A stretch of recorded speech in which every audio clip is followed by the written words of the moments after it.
How's it going, everybody? Kinda feeling a little scruffy today. Sorry, see like the little DoorDash. I needed a mask. Actually, I have a mask. I just forgot to put it on. But I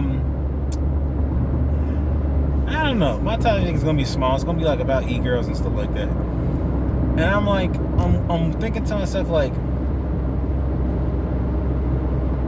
I get it. I get the idea of paying your bills and stuff like that, and that's a medium to do that. I don't know. I like spitballing up stuff.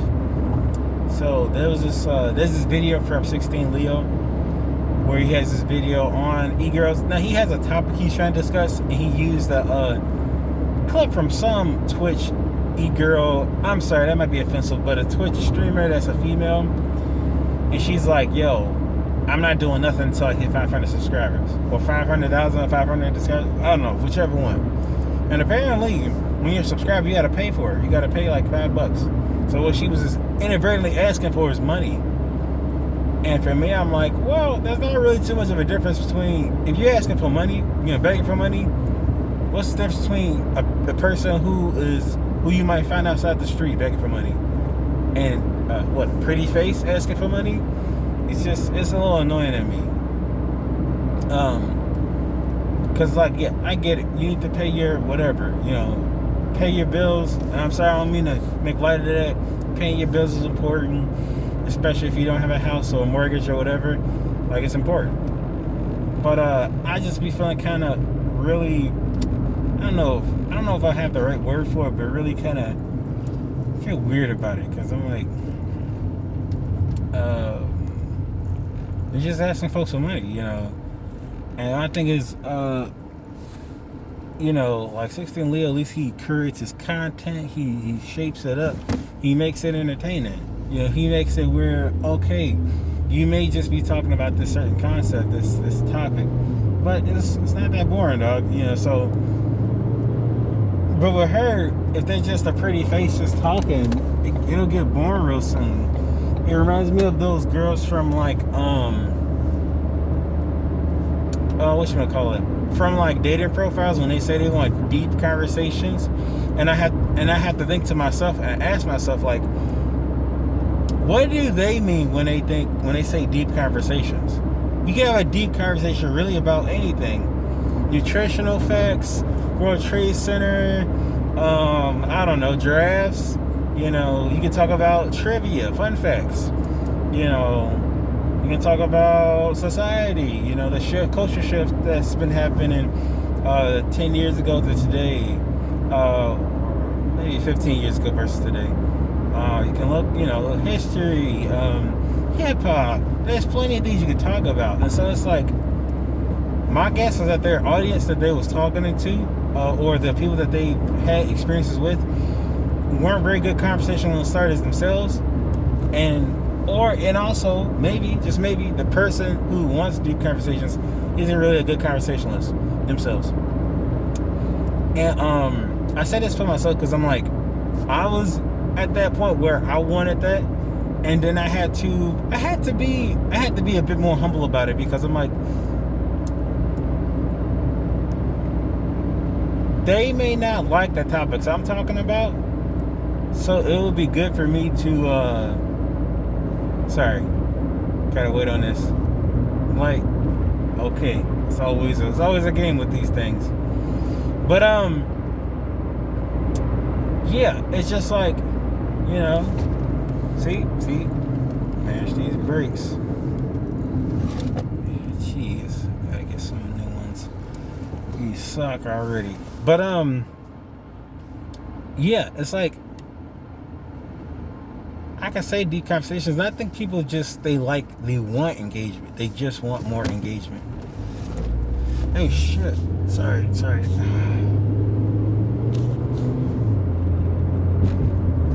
I can't say that. I wish if there was a better sensor for people who was making a turn. Because I'm like, sometimes I stop and have people go, and sometimes they don't go anywhere. And this time, it just told me to go. It didn't tell that person that they can go, or that they're turning. And then I don't know, if I wasn't paying attention, I would have collided with him. But yeah, it's like sometimes I get it when people say they don't like small talk, but I think it's very good for people to be good at small talk and ask good questions. And I feel like my bread and butter with stuff like that, the social interactions, are asking good questions that kind of encourage or invigorates conversations to be deeper. And not just deeper, but just something that you feel like, hey, let me just express my thoughts on this. Now, one thing I've heard is that in this Western paradigm is that women like to talk a lot. And so when you're dating or you're conversing with somebody, you're good to talk. One of the good things you can do is just allow them to speak their mind, you know, but for me, ask good questions. You know, you're not an interviewer, but you ask good questions, you respond to their replies. You ask more good questions. And then when they make a reply, you respond to their replies, you know. You may not know how to respond to something, but a good question will take you far. And so, yeah, it's just, I just feel like, I don't want to be those dudes, but I just feel like that people have a higher level of entitlement today, like they're almost God's gift to Earth or something, and that they demand all this attention or treatment or whatever. Now, again, as we should understand, this is basic level of like treatment. You know, treat you nice, be responsible, have your own interests. You know, have similar interests, have mutual interests, have mutual values, you know, value the person, find them pretty attractive, somewhat attractive, you know, have a general overall connection, a wholesome connection. And it's not just wholesome for the internet idea. Oh, okay, what the heck is that? It's just a leaf. But yeah, and I think that requires effort on both sides. It shouldn't be, oh yeah, we have to engage in deep conversations to talk. I'm like, no, we both gotta talk. I mean, talking I'm not monologuing to you, we're dialoguing. You know, so we have to both speak. We both have to give something to the table. So my issue, it's not really an issue, but it is just this weird paradigm. And it's not like I'm not criticizing the people of yesterday, the people of yesteryear. Uh-oh. Because I don't want to not do that. Because I'm like, I sort of still feel like that. Yeah, maybe in the past people had poor ideas of what dating was. Because from what I remember, it was this whole be an alpha, don't be a beta. And I guess, I don't know, can they use Greek alphabet for this paradigm? Oh yeah, you're a sigma, you're a omega, you're a zeta. And I was like, oh, okay. The idea of the zeta, from what I understand, is like not so much the lone wolf, but it's the person who just opts out of all that. Sorry, I got distracted by this train. But they just opt out all the BS, you know. They're not out here trying to conform to the dating game. And I want to say maybe you get your MGTOW fellas from there. I understand what MGTOW is about, or at least the idea is just like, you know, men going their own way. They're just kind of tired of the dating game and playing games, and they're just tired of it, you know. But from what I get, sometimes they're just fringes of that group that just seems to be anti-women, and I can't agree with that. They're like, yo, women will always do this, and some of these people are just people from bad marriages. I don't know. There's so much you're gonna unpack from a marriage. They say like one of the I guess as the psychologists I call them, the 4 horsemen of a divorce. And I think one of them is just like unreconciled, like unresolved conflict or something like that. You know, people don't talk about their problems. They don't communicate. They don't say, this is why I have a problem. There's no, I'm sorry. There's no, I see it. How you feel that way. There's no, I'm scared about this thing, so I reacted this way. There's just a whole lot of like games and challenging and like a whole lot of just petty stuff, you know. And it's not like it's not easy or hard. Like, you know, you have a significant other, and you guys might have been together for a good minute. You know, things may not be as fresh, tight, or new or novel. And so my guess is just like, yo, maybe you just get complacent. You just like, and then she might have some irritation. You just like, just tired. You know, just tired. I really don't want to do this right now. You know, and and I'm not saying I know this as a person. I'm not married. I'm not really dating anything right now. But I recognize the idea of just being in mutual relationships where it's like you don't confront the issue, and it's easy to just kind of pretend it's not there. And even if you do, and somebody just isn't receptive, it's easy to just stew in it and just be upset. And I'm like, I would hate it, something like that to happen in a marriage where you have to live with this person. You know, you're like, oh, okay, Clarice, I'm kind of tired. You know, that's just unfortunate because she, you know, or, all right, Megan, I'm tired. You just do this and do that. It's just annoying to me. It's just like they start feeling like a roommate after that. You know, what was once a person that was like, hey, I value you, I appreciate you, I value your time, I value our time together. He or she starts being like, okay. You just start being just irritated, immediately annoying, irritating. You just can't stand their existence. But yeah, I fear, and I think as part of the negative aspects of the Western dating world, because there's an unequal effort. You know, even though there is effort on both sides, the woman has to accept the man has to accept the woman, and it's just so weird because on both sides there's this strange entitlement, and from what I understand, society values females' entitlement more these days versus men's entitlement. And from what I've understood, there's this lady named, what's her name, Diane Dawson or something like that, and this is like her older videos, but she was like, and people call, I guess some people just do look before you sleep or think before you sleep or whatever, was talking about how this lady's a chameleon, and she was like, yo, let me tell you about some of these females, you know, some of these females who actually manipulate and run game on folks. And he was like, she's a chameleon, I don't trust her. And she's like, yo, you're right, you shouldn't trust me as a female. Oh man.